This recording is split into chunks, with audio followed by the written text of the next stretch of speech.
we're going to speak about Iran-Israel war and the situation in Persian. And we called it the impact, the factors of impact on Russian war in Ukraine and scenarios. But we are going to speak more narrow, not about the history, not about the scenarios of these conflicts. Middle East is mentioned here just for you to understand that scenarios can be different. But nevertheless, we are going to speak about the events which now we can see in the news. That is Israel-Iran war conflict, and I consider that it's a war. And the most important thing is the impact on the situation in Ukraine and Russian war in Ukraine. So that is a segment which I'd like to ask my participants to focus in the specific event. That is something that is at most interesting for us today because we are in Ukraine and we are interested in Ukraine. And I'd like to say that before I present our participants, I'd like to say I saw what you said, Vitaliy Portnikov.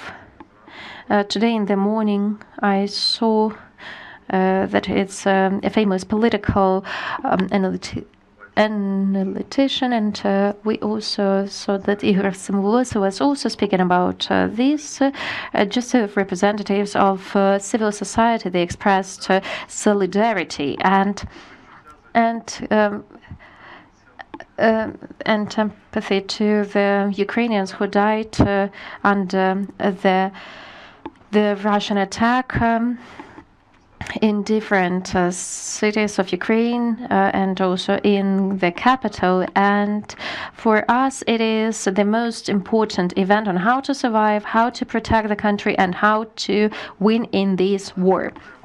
Let's move to our topic, and I have briefly introduced the participants, and I do not think that actually they need this introduction. We can see them with the assessment not only of this region but of the other issues as well. But if we're talking about the Middle East, so we can say that in Ukraine, we can say that we have just a few, less than 5 people in Ukraine who are really good specialists in this area and who can publicly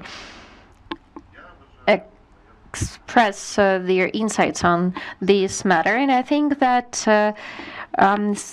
these various issues which are related to the war, we can see they are the best expert in Ukrainian media landscape. What do we observe at the moment in general? The Middle East and Ukraine, that is the regional conflicts unfolding, or simply speaking, is it the beginning of the Third World War? Or we are still in some other point of time? Well, thank you. First of all, I would like to say that we have to express our solidarity to the people, but also I think that we have to express the solidarity to the family in Israel who were attacked by the Iranians. And we saw that people escaped from Ukrainian war to Israel, and the tragedy is absolutely different. The people went there for medical treatment. That was the last chance trip, and they just saved the money, and they went for this very close person, to very close relative, to get the treatment from the fatal disease. And we have to understand, and we understand how difficult it is to say to those relatives who are here, to say goodbye to their relatives. And I think that, speaking of your question, I think it's not the Third World War, but there are the preconditions. So the possibilities to prevent the Third World War are possible, as well as they were before the Anschluss of Austria, and the way they were before the Munich meeting in 1938. And after the pact, Stalin-Hitler pact on non but on this stage, after then Schluss and during the discussion, this opportunity was in place. But in fact, it was ignored by the key players, and they finally ended with the real war. And by the way, Donald Trump behaves exactly like the Prime Minister of the UK at that time. So it seems like he exactly adopted those tactics of self-destructive behavior. So he just brought it to our times, and he is moving this way. It doesn't mean that he is not able to stop, or nobody can stop them, for example, American political forces, but he has chosen this direction, and I said that Donald Trump as president, in fact, that is one of preconditions of this Third World War. Here I'd like to clarify. Maybe let's compare with Roosevelt, who did not consider the participation of Americans. Roosevelt was not a key player. He was just a person who was not trying to do something, and they were the people who were the key players. They were champions. That was Prime Minister Daladier, and they behaved in self-destructing ways. So I'd like to remind you that Roosevelt was not the head of the country which played such a role which the U.S. has at the moment. The Second World War made the U.S. who they are now, but nevertheless, the tactics, how they became, we can be speaking about Roosevelt during the Second World War, because Roosevelt's behavior during the Second World War is preconditions for the Third World War. But at that time, he was the person who created the precondition that were Chamberlain, and with Daladier and Stalin. Thank you. A clear position with parallels of that period, and maybe the question, but maybe a bit more modified one. So if we consider the map of non-restricted flights at this point of time, we can see that how close this region is to Black Sea basin and Ukraine, in fact. So, in fact, it is one territory, but maybe kind of narrow line where the Turkish and the other airlines can use. And it was not that obvious that it's such a narrow way, but Mr. Ihor, you said that it's a serious issue. And we're speaking about the Third World War, and nevertheless, so is it the regional conflict on this stage, or is it going to be the local bilateral conflict? Well, let me try to narrow it down and to see the middle, to consider the situation in the Middle East and the actors who participate in conflict, that is Israel and Iran. And at the moment, we observe vertical escalation. So that is escalation between two countries with exchange missile attacks, bomb each other, and the rest of the countries just observe. And they have a different level of readiness to join this conflict. And therefore, speaking of horizontal escalation, when this conflict will become regional, it is not something that already happened, but some certain conditions and some certain signals say that it's possible. And first of all, I think that the key aspect which will identify the regionality of this conflict, the expansion, the horizontal escalation, that is the decision of Donald Trump. If Donald Trump and if Washington makes a decision to join this conflict directly, in this case, we will see the engagement of the other countries to this conflict, at least intentions. We heard from Afghanistan and Pakistan.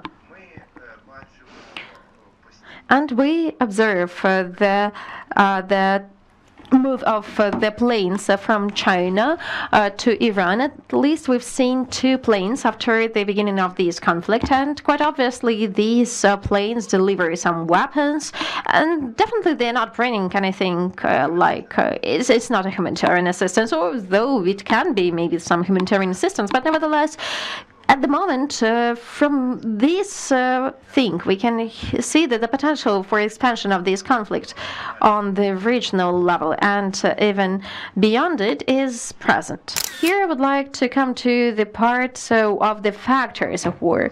So we do understand that we cannot say, in fact, we cannot forecast whether it's going to be a long war. So we are talking an Iran-Israel war. Whether it is going to be long or it is going to be short, but nevertheless, even on this short stage, we can see very efficient factors, and the factors which are weakening the Russian Federation or the enhancing Ukraine. So what is obviously discussed, so let me start with this, even though I'd like to be speaking about more other levels. So what is discussed, for example, oil?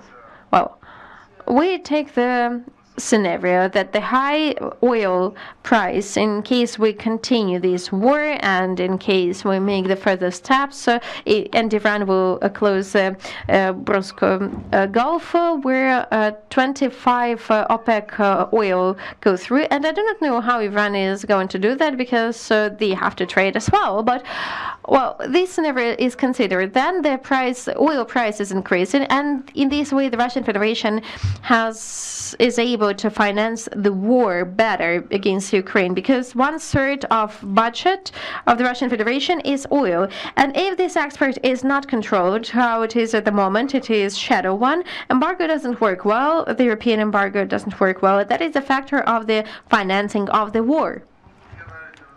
So I do not know whether it's worth mentioning oil. Yes, please.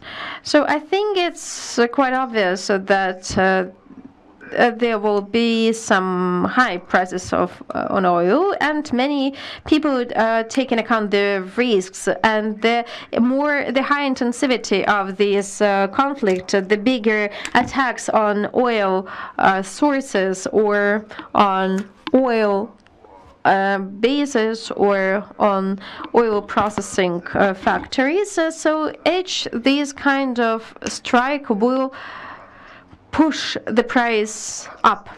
But at the same time, yes, absolutely correct. If there will be no existential situation for the regime when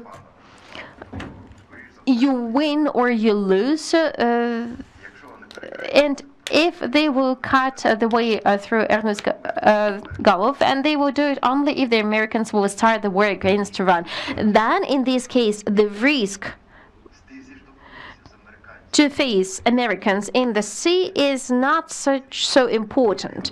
It's not so serious, because so far Iranians understood the risks of provoking the Americans, that they are not touching any of the American bases.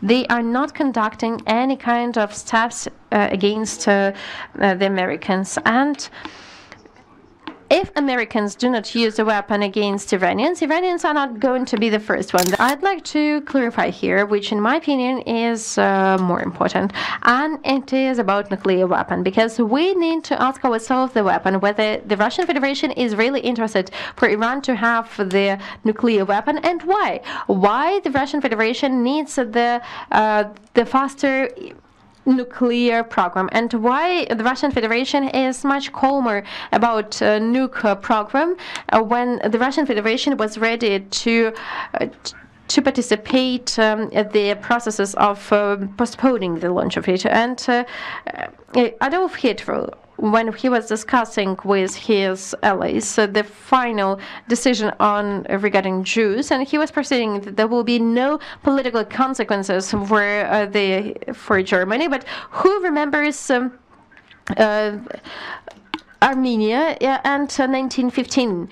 In Armenian dictionary, it is said that it's genocide of Armenia. Putin was never trying to do something first himself, but he needs the international situation to be changing, and in this case he said that that is a case law. And he said that, okay, Abkhazia is similar to Kosovo, but you didn't say that the international humanitarian law was violated. We are responding the way how you do it. Why it is allowed to you and not allowed to us? And here the same thing. If Iran will get the nuclear weapon, Iran will get nuclear weapon, and they will conduct nuclear testing on the territory of Israel. How they would do? They would just throw a bomb on Israel. That will be called, it's not probing. That is how they are going to call it. So that will have for the Russian Federation the opportunity to organize such events in the territory of Ukraine. Putin doesn't want to be the first because he knows what does it mean to be the first when it comes not only to the reaction of the US but also the RCP. But if it will be normal, Iran, when protecting from the existential crisis, so they used nuclear weapon, and what happened? Nothing. And it will not happen to us. So that is just the norm of how military actions take place. We defended Donetsk citizens from the destruction, and therefore, if Iran will get rid of nuclear weapon, of the opportunity of creating it, at least for Ukraine for the next years,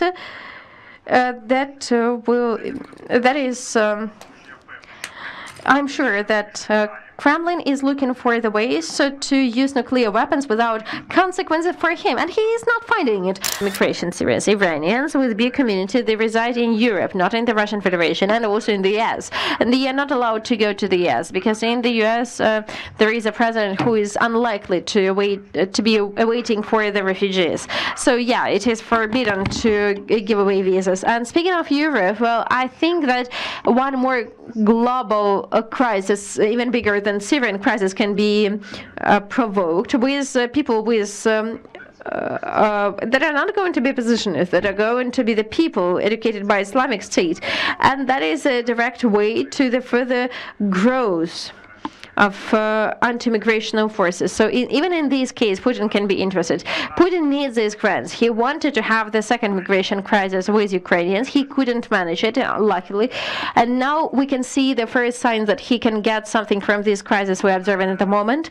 But speaking of Iranians, so that can be, and for Europe, it's going to be a severe situation. And therefore, the Europeans wanted to finish because they can see the first signs of this crisis, especially for now. Iran will unlikely have the opportunity to send the weapons to the Russian Federation. And if we are talking about Shaheds, indeed, the majority is localized and many other things, local production, and it is localized in the Russian Federation. But the elements of the Shaheds are still delivered there. And that means that at least there is going to be the deficit in some certain specific areas, and that is really good considering the situation that some number of Shaheds will not be finalized or will be postponed. And at the same time, in my opinion, we're closing the question with a delivery of the missiles to the Russian Federation, of the ballistic missiles. That is the topic which is really recently was highly discussed in 2024, less this year, and in 2024 we were informed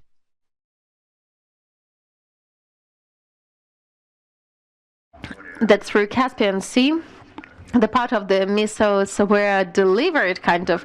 Iranians did it for the Russian Federation, but they did not transport the launch system. So we haven't seen these missiles on Russian front line in Ukraine. But nevertheless, we can put a dash here. That's it. These missiles will not be probably delivered, and even no risk of these missiles. Weakening of the ally. Anyways, whatever it happens, from the rational perspective, considering this conflict, Iran is weakened. Iran is continue weakening further. So that is a signal for the others, for those who signed the agreement, for those who were focused on the Russian Federation, that the Russian Federation can protect them, and that is a signal that the Russian Federation is not able to do that. That is, so to say, one of the signals, because in fact, we had quite a lot of these kind of signals. We can remember Bashar Assad's regime, and that is a very good sign when agreement was signed and when they gathered, so to say, they were washing their boots in the Indian Sea, and from there was a transport corridor south-north, and there is nothing like that at the moment, and nothing like that is planned. So there are some positive things which we have to mention, but still the risks are prevailing. Russia is finally ceasing to be a global power, even a regional one. The futility of Russia's capabilities in Syria is now compounded by the fact that Russia not only doesn't want to support Iran, but is instead offering its mediation services. But we've seen this before, in the 90s, when Viktor Chernomyrdin visited Slobodan Milosevic and Yevgeny Primakov went to Saddam Hussein. Everyone understands that they can't really help them in any meaningful way. All they can do is try to persuade them to act more rationally. But that's not how a global or even a regional power behaves. A global or regional power helps its allies defend their position. And when Putin, instead of helping the Iranians defend their position, says, "I'll arrange a meeting for you with Netanyahu," it looks rather strange for such a strong leader who claims to be on the equal footing with the United States.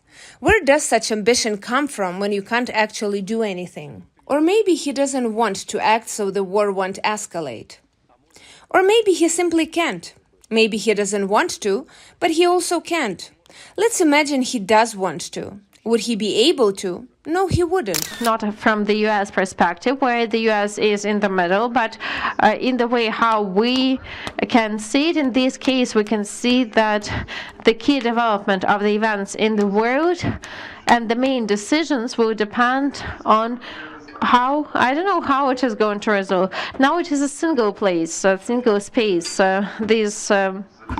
With the Russian Federation, with Ukraine, Caucasus, and the Persian Gulf. You probably have forgotten that we lived in this single space, and we were not children. I even remember, not this exact one, but at some point there was, it was somehow imperialistic, even before the Soviet Union. So don't you think that we have, so to say, we usually said that north, south, aren't we going back to this line, west and east? When on that side we have the RCP and to Iran, and from this side we will have the Western world. Maybe that is some kind of process of forming of two-polar world and Ukrainian houses. So I'm constantly saying that that is related to the results of the Russian war in Ukraine and now Israel-Iran conflict. So yeah, how many chances we have that this space will be closed through Caucasus if the country will remain sovereign when Ukraine. So we understand that Ukraine will remain sovereign country, not just independent but sovereign country. And by the way, that is Armenia, Azerbaijan, and they are stating that. And in fact, that will give you the opportunity to create bipolar world, and that is going to be bipolar world because we are going to see the border of the RCP there, and through that border the flights will be going because and if Ukraine will lose, in this case that is multipolar world where Moscow plays quite a significant role and there might be some smaller players. Moscow, which in this case can say that they have some they would like to get a bit of Europe, yes, and if the situation is the way how it is now, status quo, in this case we live in chaotic uncertainty. There is an impact, and it is huge. It's not just existed, it's huge, it's tremendous. And the second thing is that from the negotiation perspective, the Russian Federation, Ukraine, that is weakening or enhancing the position. And the third thing is that it depends, first of all, let me conclude, it depends on how long this war will last. So this specific one, it can last 1 month, but it's absolutely different when it lasts a long time. And briefly saying, we will benefit from the short war, and the fact that I share this position. Iran is not a friend for arms. So when they when they hit the civilian, and they killed the general who we found it, and they paid nothing. They did not allow us to investigate who created this situation. In this case, we have forgotten already about friendship, and even despite the fact that Iran had very long-lasting good relations, and not Ukraine started to feel them.